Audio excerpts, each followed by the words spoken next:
Perkenalkan, nama saya Eka Azhar Musofi dari kelas 11 MIPA 4, absen 13. Perkenalkan, nama saya Lucia Sabrina dari kelas 11 MIPA 4, absen 21. Perkenalkan, nama saya Vanessa Herdiana Putri dari kelas 11 MIPA 4, absen 34. Menurut Kamus Besar Bahasa Indonesia, proklamator adalah orang yang bertugas memproklamasikan. Dalam kajian sejarah Indonesia, proklamator adalah tokoh yang memproklamasikan kemerdekaan Indonesia.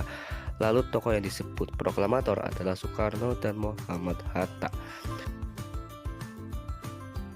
Yang pertama, Soekarno. Pada peristiwa 17 Agustus 1945, Soekarno diberi kepercayaan untuk membacakan teks proklamasi sebagai pernyataan kemerdekaan Indonesia. Oleh karena itu, bersama Muhammad Hatta, ia dijuluki Sang Proklamator. Lalu B. Muhammad Hatta. Muhammad Hatta seorang negarawan pada masa pergerakan nasional. Kala itu Hatta sedang menempuh studi di Belanda. Nasionalisme yang lahir di Bukit Tinggi pada 12 Agustus 1902. Perjalanannya sebagai seorang negarawan bermula sedang berkembang di kalangan para pemuda, turut menjalar dalam jiwa Hatta. Ia menjadi salah satu seorang pemimpin dari ketua organisasi penghimpunan Indonesia di negeri Belanda.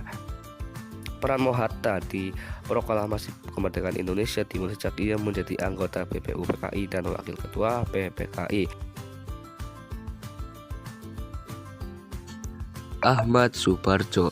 Ya, salah satu tokoh sekitar proklamasi kemerdekaan ini bertugas sebagai mediator antar golongan muda dan Soekarno-Hatta dalam peristiwa Rengas Dengklok.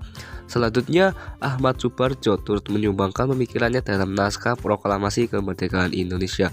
Kalimat "Kami Bangsa Indonesia" dengan ini menyatakan kemerdekaannya. Dalam naskah proklamasi kemerdekaan merupakan buah pemikiran dari Ahmad Suparjo.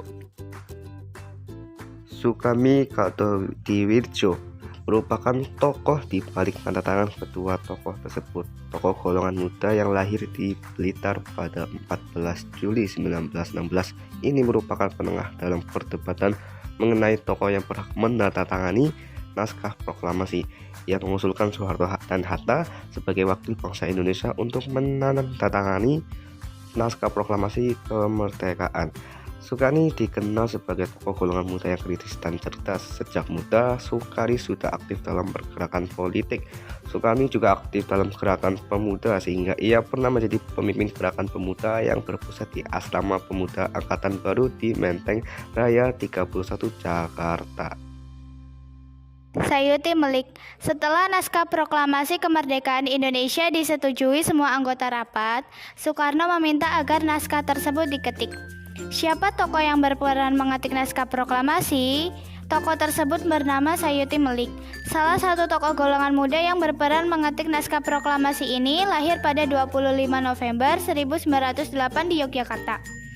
Sayuti Melik sudah aktif dalam gerakan politik dan jurnalistik sejak usia muda. Pada 1942, Sayuti Melik menjadi pemimpin redaksi Surat Kabar Sinar Baru Semarang. Selain mengetik naskah proklamasi, Sayuti Melik berperan sebagai notulen dalam rapat perumusan naskah proklamasi kemerdekaan. Burhanuddin Muhammadiyah. Dia merupakan salah satu anggota golongan muda yang mendesak Soekarno-Hatta agar segera memproklamasikan kemerdekaan setelah berita kekalahan Jepang. Pada peristiwa penyusunan naskah proklamasi kemerdekaan, dia menjadi salah satu golongan muda yang hadir di kediaman Laksamana Maida. Perannya terus berlanjut pada proses penyebaran berita proklamasi kemerdekaan Indonesia. Latif Hendraningrat. Latif Hendraningrat merupakan salah seorang komandan peta dengan pangkat Kudanko. Pada pelaksanaan proklamasi, ia bertugas menjemput beberapa tokoh penting untuk hadir di kediaman Soekarno di Jalan Pegangsaan Timur, nomor 56. Salah satu tokoh penting yang harus ia jemput adalah Muhammad Hatta. Selanjutnya, pada saat upacara proklamasi, setelah menyiapkan barisan, ia mempersilakan Soekarno membacakan teks proklamasi bersama Suhud. Latif Hendraningrat bertugas mengibarkan bendera merah putih. Sementara itu, bendera merah putih dibawakan oleh Trimurti. F. S. Suhud. Pengibaran bendera merah putih merupakan salah satu agenda dalam upacara proklamasi kemerdekaan Indonesia pada 17 Agustus 1945. Oleh karena itu, Suhud diminta mencari tiang bendera untuk mengibarkan bendera merah putih. Karena gugup dan tergesa-gesa, tiang yang digunakan hanya sebatang bambu. Padahal tidak terlalu jauh dari kediaman Soekarno terdapat tiang bendera dari besi. Meskipun demikian, upacara proklamasi kemerdekaan tetap berlangsung dengan sakral dan hikmat. Bersama Latif Hendra Ningrat, Suhud bertugas mengibarkan bendera merah putih dalam upacara proklamasi 17 Agustus 1945. Suwirjo. Dalam upacara proklamasi kemerdekaan Indonesia ada satu tokoh yang ikut memberikan pidato sambutannya. Tokoh tersebut adalah Suwirjo, Wakil Wali Kota Jakarta. Suwirjo lahir di Wonogiri pada 17 Februari 1903. Sejak masa pergerakan nasional, Suwirjo aktif dalam berbagai penghimpunan pemuda, salah satunya Jong Java. Ia bahkan sempat bergabung dalam keanggotaan Partindo pada peristiwa proklamasi kemerdekaan. Suwirjo berperan sebagai ketua penyelenggaraan upacara proklamasi kemerdekaan Indonesia. Muwardi merupakan tokoh barisan pelopor yang turut berperan dalam upacara proklamasi kemerdekaan Indonesia. Tokoh yang lahir di Pati, Jawa Tengah pada 1907. Ini merupakan seorang dokter lulusan School Thought Applauding for Industrial Arts atau STOVIA pada 16 Agustus 1945 memerintahkan barisan pelopor untuk menjaga lapangan Ikada atau sekarang lapangan Monas yang rencananya akan digunakan sebagai tempat pembacaan teks proklamasi. Sultan Syahrir. Sultan Syahrir merupakan salah satu tokoh yang memiliki peran besar dalam sejarah Indonesia. Sultan Syahrir menggerakkan golongan muda untuk segera mempersiapkan kemerdekaan. Para pemuda berinisiatif segera melaksanakan proklamasi kemerdekaan Indonesia karena Jepang sudah kalah dalam perang. Sultan Syahrir adalah orang pertama yang menemui Soekarno dan Hatta ketika mereka kembali dari Vietnam. Dalam pertemuan tersebut, Syahrir memberitakan bahwa Jepang sudah kalah dalam perang. Syahrir mendesak kedua tokoh bangsa Indonesia tersebut untuk segera memproklamasikan kemerdekaan Indonesia. Akan tetapi, pemerintah Sultan Syahrir ditolak oleh Soekarno dan Hatta. Sultan Syahrir hanya menolak apabila kemerdekaan Indonesia dilakukan melalui persetujuan Jepang atau sidang PPKI. Frans Sumarto mendur.